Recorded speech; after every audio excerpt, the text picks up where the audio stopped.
ঢাকার আকাশে একদিন এক অজানা গর্জন। মুহূর্তের মধ্যে শহরের কোলাহল থমকে যায়। জানালার কাছে কম্পন, রাস্তায় থমকে দাঁড়ানো মানুষের চোখ আকাশের দিকে। একটি যুদ্ধবিমান লাল সবুজের পতাকা বুকে নিয়ে ঘণ্টায় 2000 কিলোমিটার গতিতে ছুটে চলেছে। এ যেন কোনো হলিউডের রাজনৈতিক থ্রিলারের দৃশ্য, কিন্তু এবার এটি সিনেমার পর্দায় নয়, বাংলাদেশের আকাশে সত্যি হতে যাচ্ছে। এই গর্জন কোনো সাধারণ বিমানের নয়, এ যেন দক্ষিণ এশিয়ার ভূ রাজনীতির ক্রমবর্ধমান উত্তাপের প্রতিধ্বনি। পাকিস্তান ও ভারতের মধ্যে সাম্প্রতিক সংঘাতে চীনের তৈরি JF-17 থান্ডার এবং J-10C যুদ্ধবিমান বিশ্বমঞ্চে আলোড়ন সৃষ্টি করেছে। পাকিস্তানের দাবি, তাদের JF-17 ভারতের উন্নত S-400 আকাশ প্রতিরক্ষা ব্যবস্থাকে নাকাম করেছে, এমনকি J-10C দিয়ে ভারতের একটি রাফাল যুদ্ধবিমান ভূপাতিত করেছে। এই ঘটনা শুধু পাকিস্তান ভারত সীমান্তে নয়, বাংলাদেশের মতো প্রতিবেশী দেশের প্রতিরক্ষা কৌশলেও নতুন প্রশ্ন তুলেছে। ভারতের সঙ্গে বাংলাদেশের দীর্ঘ সীমান্ত এবং নরেন্দ্র মোদীর ডানপন্থী সরকারের আগ্রাসী নীতির প্রেক্ষাপটে JF-17 কেনার সিদ্ধান্ত বাংলাদেশের জন্য কেন যুগোপযোগী? চীন পাকিস্তানের যৌথ উদ্যোগে নির্মিত JF-17 থান্ডার একটি চতুর্থ প্রজন্মের মাল্টিরোল যুদ্ধবিমান, যা কম খরচে উচ্চ ক্ষমতার প্রতীক। এর ব্লক 3 সংস্করণে রয়েছে AES এর রাডার, উন্নত ইলেকট্রনিক যুদ্ধ ব্যবস্থা এবং PL-15 মিসাইল, যা দীর্ঘ পাল্লার আকাশ যুদ্ধে গেম চেঞ্জার। পাকিস্তানের দাবি, তাদের JF-17 ভারতের S-400 প্রতিরক্ষা ব্যবস্থাকে নিষ্ক্রিয় করেছে, যা রাশিয়ার তৈরি বিশ্বের অন্যতম উন্নত আকাশ প্রতিরক্ষা ব্যবস্থা। এছাড়া J-10C দিয়ে একটি রাফাল ভূপাতিত করার দাবি চীনা প্রযুক্তির শ্রেষ্ঠত্বের প্রমাণ হিসেবে বিশ্বব্যাপী আলোচিত। যদিও এই দাবিগুলো স্বাধীনভাবে যাচাই করা যায়নি, তবুও এটি স্পষ্ট যে চীনা যুদ্ধবিমান দক্ষিণ এশিয়ার যুদ্ধক্ষেত্রে নতুন সমীকরণ তৈরি করছে। ভারতের সঙ্গে বাংলাদেশের 4096 কিলোমিটার দৈর্ঘ্য সীমান্ত শুধু ভৌগোলিক নয়, রাজনৈতিক ও কৌশলগত দিক থেকেও সংবেদনশীল। নরেন্দ্র মোদীর নেতৃত্বাধীন ডানপন্থী সরকারের আঞ্চলিক আধিপত্যবাদী নীতি প্রতিবেশী দেশগুলোর সঙ্গে উত্তেজনা বাড়িয়েছে। বাংলাদেশের সঙ্গে সীমান্তে অবৈধ অনুপ্রবেশ, গুলি চালানোর ঘটনা এবং বাণিজ্য নিয়ে বিতর্ক সম্পর্ককে ক্রমশ জটিল করছে। ভারতের রাফাল যুদ্ধবিমান এবং S-400 প্রতিরক্ষা ব্যবস্থার মতো উন্নত অস্ত্রশস্ত্র দিয়ে সজ্জিত বিমান বাহিনী এই অঞ্চলে তার সামরিক শ্রেষ্ঠত্ব প্রতিষ্ঠার চেষ্টায় রত। এই প্রেক্ষাপটে বাংলাদেশের জন্য নিজের প্রতিরক্ষা ক্ষমতা বাড়ানো এখন সময়ের দাবি।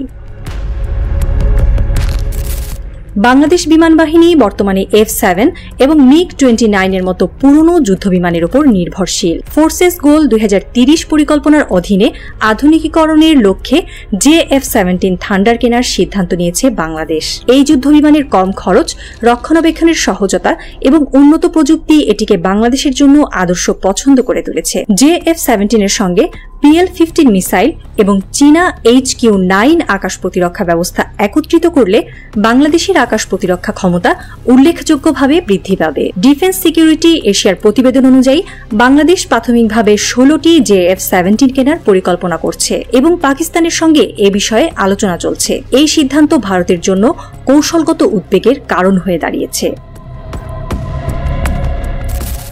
ভারত বাংলাদেশের JF-17 কেনার সম্ভাবনাকে আঞ্চলিক ভারসাম্যের জন্য হুমকি হিসেবে দেখছে। নয়াদিল্লি ইতিমধ্যে এই সম্ভাব্য চুক্তির বিরুদ্ধে কূটনৈতিক চাপ সৃষ্টির চেষ্টা শুরু করেছে। রিপোর্ট অনুযায়ী ভারত পাকিস্তানের সঙ্গে বাংলাদেশের অস্ত্র কেনাবেচার বিরোধিতা করছে, কারণ এটি দক্ষিণ এশিয়ায় ভারতের সামরিক প্রভাবকে দুর্বল করতে পারে। তবে বাংলাদেশের জন্য এটি জাতীয় নিরাপত্তার প্রশ্ন। ভারতের আগ্রাসী নীতি এবং সীমান্তে ক্রমবর্ধমান উত্তেজনার প্রেক্ষাপটে নিজের প্রতিরক্ষা ব্যবস্থাকে শক্তিশালী করা ছাড়া কোনো বিকল্প নেই। JF-17 কেনার সিদ্ধান্তের মাধ্যমে বাংলাদেশ শুধু সামরিক শক্তি বাড়াচ্ছে না, চীনের সঙ্গে কৌশলগত সম্পর্ককেও গভীর করছে। চীনের ইতিমধ্যে বাংলাদেশের বৃহৎ উন্নয়ন ও অংশীদারিত্ব এবং সামরিক সহযোগিতা এই সম্পর্ককে নতুন মাত্রা দেবে। পাকিস্তানের মাধ্যমে JF-17 কেনার সম্ভাবনা বাংলাদেশকে চীনা প্রযুক্তির সঙ্গে আরও নিবিড়ভাবে সংযুক্ত করবে। এই সম্পর্ক ভারতের জন্য কূটনৈতিক চ্যালেঞ্জ হয়ে দাঁড়াতে পারে, কারণ এটি দক্ষিণ এশিয়ার ভূ রাজনীতিতে নতুন ভারসাম্য তৈরি করতে সক্ষম।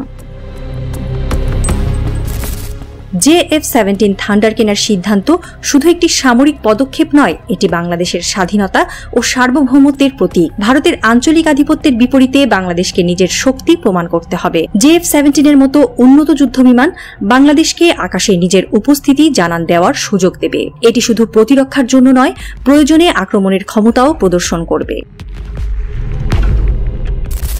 নয়াদিল্লির প্রধানমন্ত্রীর কার্যালয়ে গভীর রাত। নরেন্দ্র মোদী তার ডেস্কে বসে, কাগজপত্র ছড়ানো, কিন্তু তার চোখ স্থির। পাকিস্তানের চীনা JF-17 এবং J-10C তার গর্বের S-400 এবং রাফালকে চ্যালেঞ্জ জানিয়েছে। এই ধাক্কা সামলানোর আগেই খবর এসেছে বাংলাদেশও এখন J-17 কেনার প্রস্তুতি নিচ্ছে। চীন, পাকিস্তান আর এখন বাংলাদেশ, তিন দিক থেকে যেন তাকে ঘিরে ধরেছে এক অদৃশ্য শক্তি। দেশের জনতা তার বিরুদ্ধে ফুঁসছে, সামাজিক মাধ্যমে সমালোচনার ঝড়। তার স্বপ্নের আধিপত্যের ভারত যেন ক্রমশ ম্লান হচ্ছে। কিছুই ভালো লাগছে না মোদির। টেবিলের কফি ঠান্ডা হয়ে গেছে, চোখে ঘুম নেই। তিনি জানালার দিকে তাকান। অন্ধকার আকাশে যেন এক অজানা গর্জনের প্রতিধ্বনি।